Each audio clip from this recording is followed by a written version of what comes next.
আপনারা দেখছেন FM breaking news. জানাবো আজকের বিশেষ খবর। শুরুতেই হেডলাইন।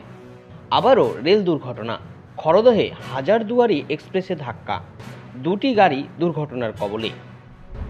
31% হারে দিতে হবে মহার্ঘ ভাতা, ডিএ মামলায় 6-1 ব্যবধানে এগিয়ে সরকারি কর্মীরা। আজ বড় ঘোষণা আদালতে। প্রাক্তন বিচারপতি অভিজিৎ গাঙ্গুলির পথেই হাইকোর্ট ছেড়ে বিজেপিতে যোগ দিলেন আরও এক বিচারপতি। শোরগোল রাজ্যে। বিজেপি ও বিরোধীরা জিততেই তৃণমূল চাইল পুনর্গণনা, সমবায় সমিতির ভোটেও তুমুল উত্তেজনা, ঝরল রক্ত। মমতা না পারলে আমি দেখে নেব, জেতার পরেই তমলুকে কাজ শুরু করে দিলেন অভিজিৎ গঙ্গোপাধ্যায়।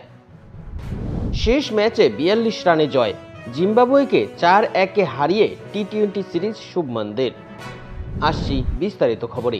আবারও রেল দুর্ঘটনা, খড়দহে হাজারদুয়ারি এক্সপ্রেসের ধাক্কা, দুটি গাড়ি দুর্ঘটনার কবলে।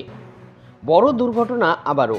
খড়দহ ও সোদপুর স্টেশনের মাঝখানে বন্ধ লেভেল ক্রসিংয়ে একটি স্করপিওর সঙ্গে হাজারদুয়ারি এক্সপ্রেসের ধাক্কা। লালগোলা এক্সপ্রেস হিসেবেও যাত্রীদের কাছে পরিচিত এই ট্রেনটি। গতকাল সন্ধ্যায় এই ঘটনা ঘটে। খবর পেয়েই ঘটনাস্থলে পৌঁছয় খড়দহ থানার পুলিশ। সেখানে এসে পৌঁছয় রেল পুলিশও। পুলিশ সূত্রে খবর, বিটি রোড থেকে রহরার দিকে যাচ্ছিল স্করপিওটি। আরেকটি গাড়ি ঢুকে যায় খড়দহের স্টেশন সংলগ্ন লেভেল ক্রসিংয়ে।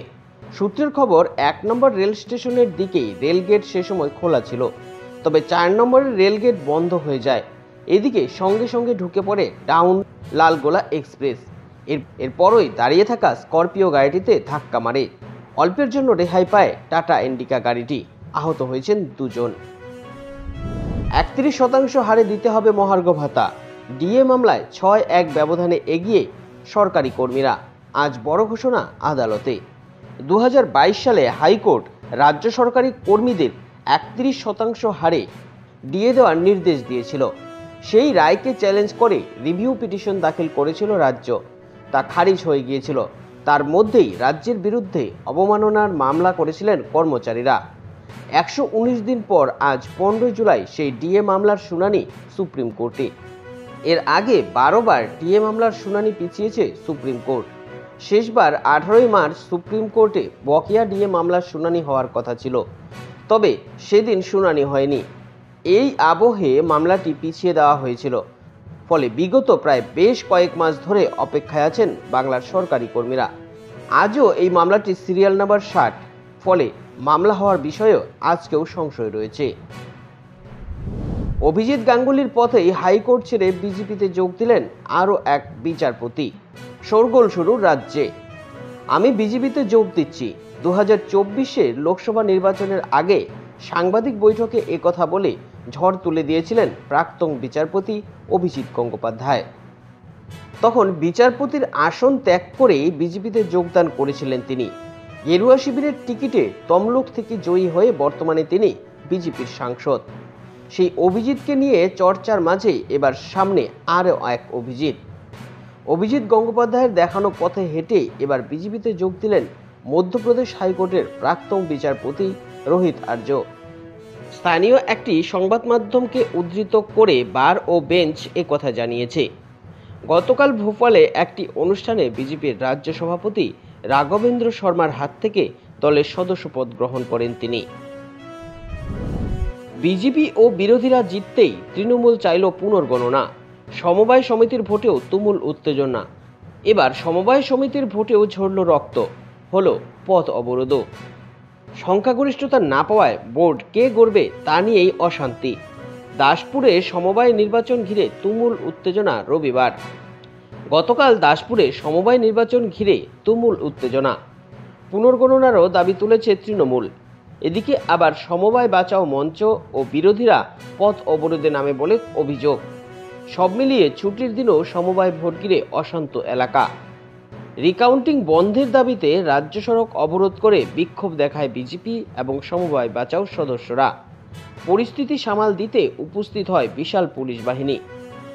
পশ্চিম মেদিনীপুর জেলার দাসপুরের 1 নম্বর ব্লকের সুলতাননগর জোত গৌরাঙ্গ সমবায় সমিতির ঘটনা।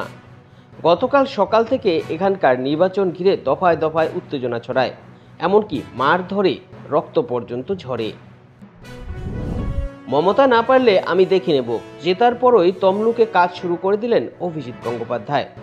আমি মমতা বন্দ্যোপাধ্যায়কে গিয়ে বলবো, মমতা না পারলে আমি নিজেই দেখে নেব, বললেন তমলুকের সাংসদ অভিজিৎ গঙ্গোপাধ্যায়। তমলুকের রাধামণি মিনি মার্কেটের স্টল বিলি নিয়ে অস্বচ্ছতা রয়েছে বলে অভিযোগ স্থানীয় বাসিন্দাদের।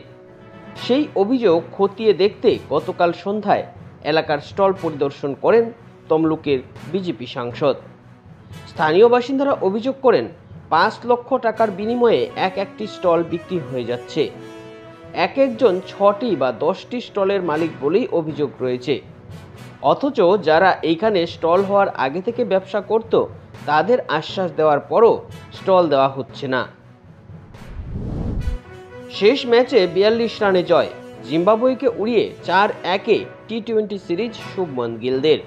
জিম্বাবুয়ের বিরুদ্ধে ভারতের টি-20 সিরিজের সেরকম গুরুত্ব ছিল না, কিন্তু এমন একটি সিরিজের প্রথম ম্যাচে ভারত হেরে যাওয়ায় হঠাৎ করে আলোচনার কেন্দ্রে উঠে এসেছিল শুভমন গিলেরা। কিন্তু পরপর 3টি ম্যাচ জিতে সিরিজ জিতে নেয় ভারত। শেষ ম্যাচ তাই গুরুত্বহীন ছিল। সেই ম্যাচেও জিম্বাবুয়েকে 42 রানে হারিয়ে ম্যাচ জিতল শুভমনেরা।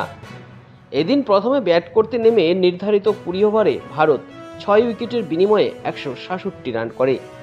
জবাবে ব্যাট করতে নেমে জিম্বাবুয়ের 125 রানেই সবকটি উইকেট হারায়। ফলে শেষ পর্যন্ত ভারত এই সিরিজ 4-1 জিতে নেয়। তো এই ছিল এখনকার মতন। পরবর্তী খবর পেতে আমাদের সঙ্গে থাকুন।